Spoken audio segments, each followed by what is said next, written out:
ठीक है, ओके। तो देखो अब ध्यान दीजिए, अब हम लोग बात करते हैं प्रॉपर्टीज की। सब लोग ध्यान दो, प्रॉपर्टीज की बात करते हैं, इनवर्स ट्रिग्नोमेट्री फंक्शन में प्रॉपर्टीज की। हमने प्रॉपर्टी वन होती है T T inverse property. Property one होती है टी टी इनवर्स प्रॉपर्टी। क्या बोलते हैं हम उसको? T T inverse property. देखो इस प्रॉपर्टी में क्या है, पहला function y is equal to sine of sine inverse x। y is equal to sine of sine inverse x। इसकी वैल्यू x ही होती है। Sine of sine inverse x की वैल्यू कितनी होती है? x होती है। और ये हमें पता है यहां पर कि x की वैल्यू -1 से 1 में होनी चाहिए। यदि x की वैल्यू -1 से 1 में नहीं होगी, देखो यदि x की वैल्यू -1 से 1 में नहीं होगी तो साइन इनवर्स x, अंदर वाला फंक्शन डिफाइन नहीं होगा। तो अंदर वाले फंक्शन को डिफाइन करने के लिए साइन इनवर्स x -1 से 1 में होना चाहिए, तो sine of sine inverse x हो जाता है। तो इसका प्रूफ कैसे आए? जब भी इनवर्स में किसी भी पार्ट को आपको प्रूव करना हो तो हमेशा हम साइन इनवर्स x को थीटा एज्यूम करेंगे। किसको एज्यूम करेंगे? साइन इनवर्स x को, ना कि साइन थीटा को x नहीं बोलेंगे, हम साइन इनवर्स x को थीटा बोलेंगे बच्चों। ठीक, तो थीटा की वैल्यू कहां से कहां तक होगी? -π/2 से π/2। ये स्टैंडर्ड डोमेन रेंज में ये फंक्शन जो होता है ये इन्वर्टिबल होता है, मतलब x की जो वैल्यू है ये साइन थीटा है। अब आप देखिए LHS sine of sine inverse x, ये आ गया मेरा साइन थीटा, और साइन थीटा की वैल्यू किसकी इक्वल है? x के इक्वल। तो ये मेरा RHS आ गया। ठीक है, तो इसकी हेल्प से हम लोग यहां पे प्रूव कर पाएंगे कि sine of sine inverse x की वैल्यू x के इक्वल होती है। इस तरीके से प्रूव कर, क्लियर? नोट करो सभी बच्चे। अभी ऑडिबल भी होगा और विजिबल भी होगा सभी को। किसी को दिक्कत आ रही है तो बताओ। तो ये है T T inverse property, sine of sine inverse x x के इक्वल होता है। बस इसमें हम लोग क्या ध्यान नहीं रखते? अच्छा, ये कंडीशन ध्यान नहीं रखते, अंदर वाला फंक्शन तभी डिफाइन होगा x is the input of sine inverse x। तो साइन इनवर्स x हमारा तभी डिफाइन आ पाएगा,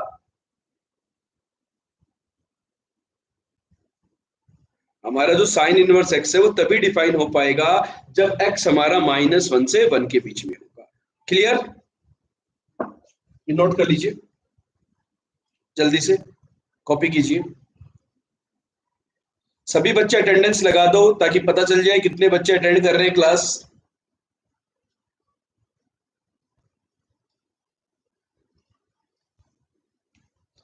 second, cos of cos inverse x, ये भी x के इक्वल होता है, और यहां पर भी कंडीशन x बिलोंग्स टू -1 से 1। यहां पर भी कंडीशन क्या होगी? x बिलोंग्स टू -1 से 1। उसका सिंपल सा रीजन, यहां पर भी cos इनवर्स x है तो x की वैल्यू -1 से 1 के बीच में होनी चाहिए ताकि cos इनवर्स x हमारा डिफाइन हो जाए। Third, tan of tan inverse x, ये भी x होता है। Fourth, cot of cot inverse x, ये भी x होता है। इन दोनों केसेस में x की जो वैल्यू होती है वो रियल नंबर होती है। थर्ड और फोर्थ में जो केस आ रहा है उसको समझो आप लोग। थर्ड एंड फोर्थ जो केस है, tan इनवर्स x और cot इनवर्स x, ये दोनों कब डिफाइन होते हैं? x बिलोंग्स टू r पे डिफाइन होते थे। इसका ये भी x के इक्वल, ये भी x के equal. Fifth property, cosec of cosec inverse x, ये भी x होता है, और sec of sec inverse x, ये भी x होता है। लेकिन फिफ्थ और सिक्स्थ में जो फंक्शन है वो है आपको cosec इनवर्स और sec इनवर्स। तो यहां पर आपकी x की जो रेंज आती है वो आती है -∞ से -1 यूनियन 1 से ∞। इसको हम बोलते हैं कि x की ये वैल्यूज होंगी। x की इन वैल्यूज के लिए मेरा जो फंक्शन है cosec of cosec inverse x, ये भी x होगा, और sec of sec inverse x, ये भी हमारा x होगा। ठीक है, तो ये प्रॉपर्टी को बोलते हैं T T inverse. T T inverse का मतलब क्या हुआ? ट्रिग्नोमेट्रिक फंक्शन और उसी का इनवर्स। तो ये T T inverse property x के ही इक्वल होती है, सारे फंक्शन एक्स के इक्वल होते हैं, बस डिफरेंस है डोमेन का। साइन और कॉस दोनों -1 से 1 में, टेन वाले आर में, और कॉसेक इनवर्स और सेक इनवर्स -∞ से -1 यूनियन 1 से ∞। क्लियर है बात सभी को? किसी बच्चे को डाउट इसमें? तो देखो जो प्रॉपर्टी 1 है, इनके बेसिस पे यदि हम इनके ग्राफ प्लॉट करें, क्या करें? ग्राफ। सपोज मैं पहला ग्राफ प्लॉट करता हूं, y is equal to sine of sine inverse x। हमें y लेना पड़ेगा लेफ्ट साइड में, because y is equal to sine of sine inverse x। ये जो ग्राफ है, ये जो ग्राफ होगा हमारा sine of sine inverse x, आपको पता है sine of sine inverse x और cos of cos inverse x दोनों ही x के इक्वल होते हैं। y equal to sine of sine inverse x and cos of cos inverse x दोनों ही x के इक्वल होते हैं। तो इसका ग्राफ बनाया जाए तो y इक्वल टू x वाला ग्राफ बनेगा। किसका ग्राफ बनेगा? y equal to x। तो देखो y इक्वल टू x वाली लाइन ये होती है, लेकिन ये ग्राफ पूरी कंटिन्यूअस लाइन नहीं होगी। उसका रीजन, x की जो वैल्यू है बच्चों वो 1 के आगे नहीं हो रही है और -1 से पहले नहीं हो रही है। मतलब x की जो वैल्यूज होंगी हमारी वो यही ग्राफ आएगा, आगे का ग्राफ नहीं होगा। आगे ये वाली line y equal to x वाली लाइन सब लोगों को पता होगा, y equal to mx plus c जो लाइन होती है वो एक ऐसे इंक्लाइन लाइन होती है 45 डिग्री पर। अब वो आगे भी जाना चाहती है, लेकिन यहाँ पर हमारे पास कंडीशन है इन दोनों फंक्शन में कि x की जो वैल्यू होगी वो -1 से 1 के बीच में होगी। यदि x की वैल्यू -1 से 1 के बीच में होती है तो ये ग्राफ ना तो आगे जा सकता है ना पीछे जा सकता है। क्लियर हो गई बात? इसको हम बोलते हैं sine of sine inverse x और cos of cos inverse x का ग्राफ किस तरीके से हम प्लॉट करें। क्लियर? Any doubts? इसी प्रकार से दूसरा ग्राफ हम लोग प्लॉट करते हैं।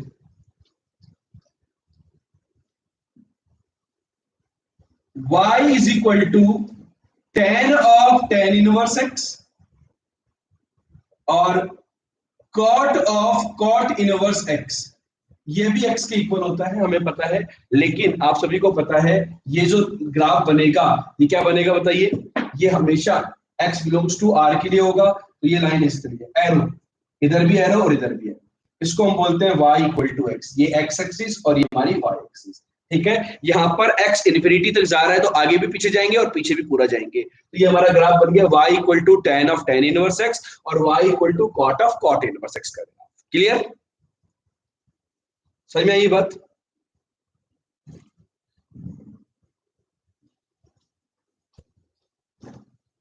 तीसरा जो फंक्शन है वो है y equal to sec of sec inverse x is equal to cosec of cosec inverse x। हमें पता है ये भी x के इक्वल होता है, लेकिन यहां पर x के ऊपर कंडीशन क्या होगी बताइए? तीसरे वाले केस में, तीसरे वाले केस में कंडीशन थी कि x -∞ से -1 यूनियन 1 से इन्फिनिटी में होना चाहिए। तो इसके लिए जो ग्राफ होगा वो क्या होगा? 1 के आगे होगा। 1 पर जो वैल्यू आ रही है वो 1 आ रही है। 1 के आगे y इक्वल टू x वाली लाइन और 1 के पहले y इक्वल टू x वाली लाइन, लाइन वही है y इक्वल टू x, ये -1, ठीक है, ये भी y इक्वल टू x। तो बीच में जो लाइन है वो गायब हो जाएगी। y इक्वल टू x वाली लाइन आगे भी पेयर ऑफ रे हो गया। बेसिकली क्या हो गया? ये पेयर ऑफ रे कि इस पॉइंट के आगे भी लाइन जा रही है हमारी और इस पॉइंट के पीछे भी लाइन जा रही है, और बीच में यदि आप प्लॉट करना चाहो तो वही y इक्वल टू x वाली ही लाइन है, लेकिन ये मेरी डॉटेड लाइन होगी। कैसी लाइन होगी? ये डॉटेड लाइन। इस टाइप की जो डॉटेड लाइन है, ये तो हमारे बीच वाला पोर्शन हो गया y इक्वल टू x का, और 1 के आगे ये वाली लाइन और पीछे y इक्वल टू x वाली लाइन, ठीक है। इस प्रकार से हम बोल पाएंगे यहाँ पर ये जो है हमारा sec of sec inverse x और cosec of cosec inverse x का ग्राफ। क्लियर? किसी बच्चे को डाउट इसमें?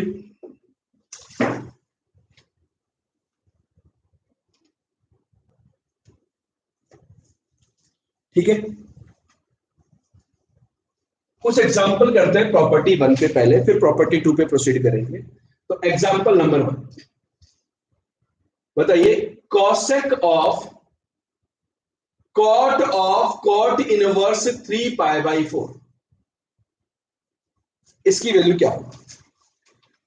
Cosec of cot inverse 3π/4। थोड़ा लाइट दिख रहा है ना सब बच्चों को?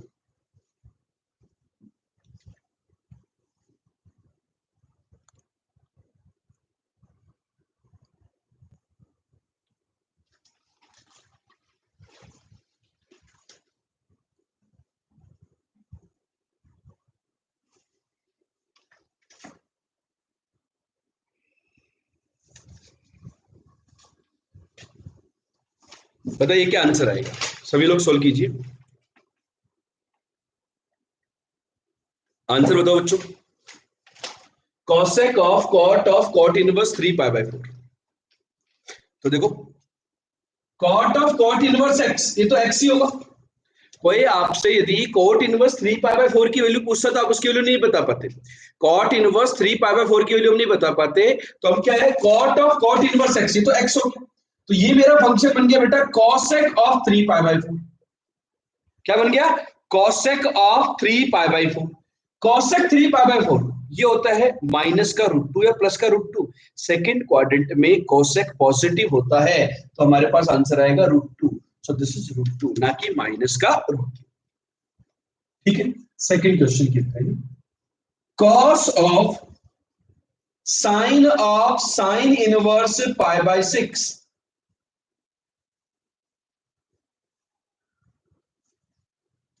कॉस ऑफ साइन इनवर्स π/6 की वैल्यू बताइए।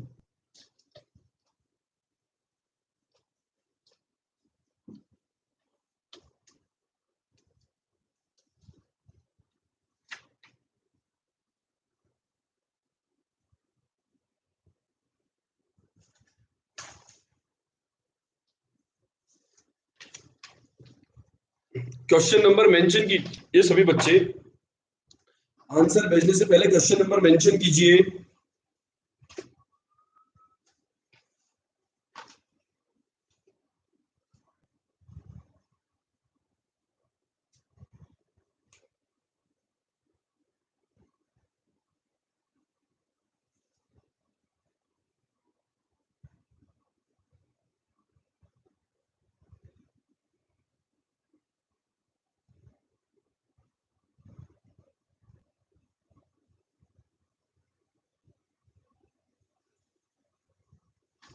तो बताइए क्या आंसर होगा।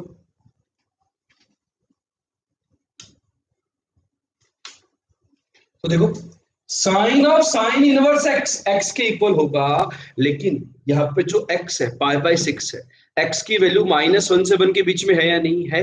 तो हमारा इसका जो आंसर आ गया, ये आ गया cos π/6, और cos π/6 की वैल्यू होती है √3/।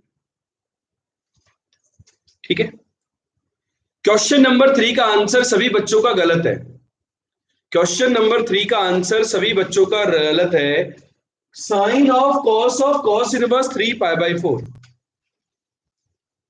ये साइन 3π/4 के इक्वल नहीं होगा।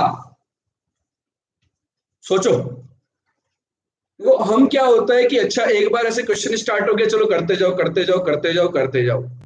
भैया ध्यान तो दो। हम यदि फोकस करें, देखो फोकस कैसे करें।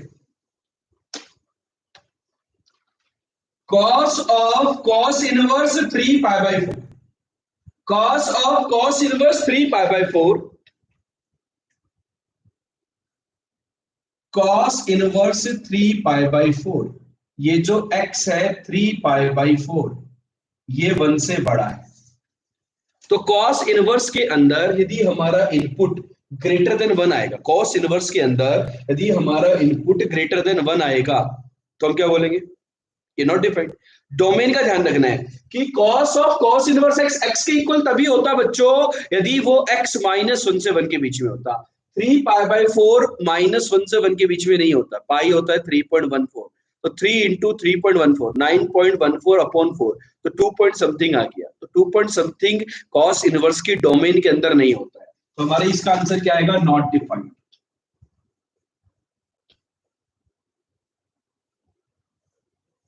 ठीक है। बोर्ड में भी हमारे बहुत सारे क्वेश्चन ऐसे आते हैं कॉस ऑफ कॉस इनवर्स, लेकिन इस पर ध्यान रखना कि आंसर हमारा क्या आएगा, not defined, given expression is not defined. Fourth, solve for x sine of sine inverse x is greater than 1 by 2। sine of sine inverse x is greater than 1 by 2। तो x की value बताओ क्या।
तो सभी बच्चों का answer आ गया 1/2 से 1। हमें पता है इसकी वैल्यू x होगी ग्रेटर देन हाफ। तो सभी बच्चे क्या करते हैं, एंड x जो होना चाहिए वो -1 से 1 के बीच में होना चाहिए। तो डोमेन देखो, जब भी इनवर्स का क्वेश्चन आए तो उनकी डोमेन रेंज जो होती है वो बहुत बड़ा क्रिटिकल रोल प्ले करती है। तो यहाँ पर हमें पता है x की वैल्यू -1 से 1 के बीच में होगी और x हाफ से बड़ा होना चाहिए। तो मेरा जो आंसर आएगा दोनों का इंटरसेक्शन वो आएगा 1/2 से 1 क्लोज। तो x belongs to open half से 1 क्लोज, ओपन हाफ से 1 क्लोज। क्लियर है।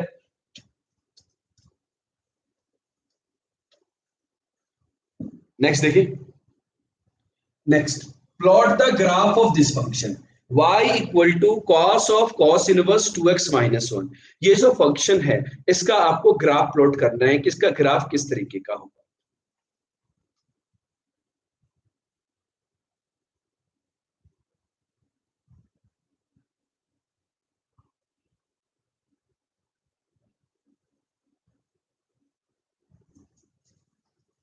बताओ।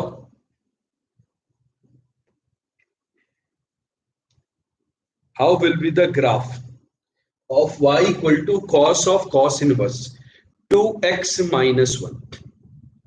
इसका ग्राफ कैसा होगा। देखो इसका सिंपल सा ग्राफ है, ये फंक्शन 2x - 1 के इक्वल हो, बट 2x - 1 -1 से 1 के बीच में होना डोमेन के लिए, डोमेन। ठीक, तो ये कंडीशन ध्यान में रखनी है। So 2x is less than equal to 2 and greater than equal to 0. So x lies in the interval 0 to 1। मतलब जो ग्राफ होगा वो तो हमें बात समझ में आ गई कि फंक्शन तो मेरा 2x - 1 के इक्वल होगा, लेकिन x के ऊपर कंडीशन रहेगी कि x 0 से 1 के बीच में होगा।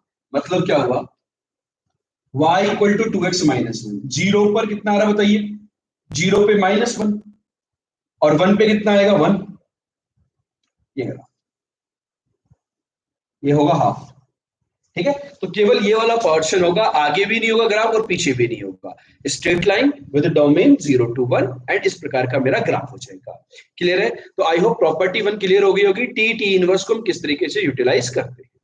इसमें जो सबसे इंपॉर्टेंट प्रॉपर्टी है इनवर्स में वो प्रॉपर्टी 2 है, टी इनवर्स टी।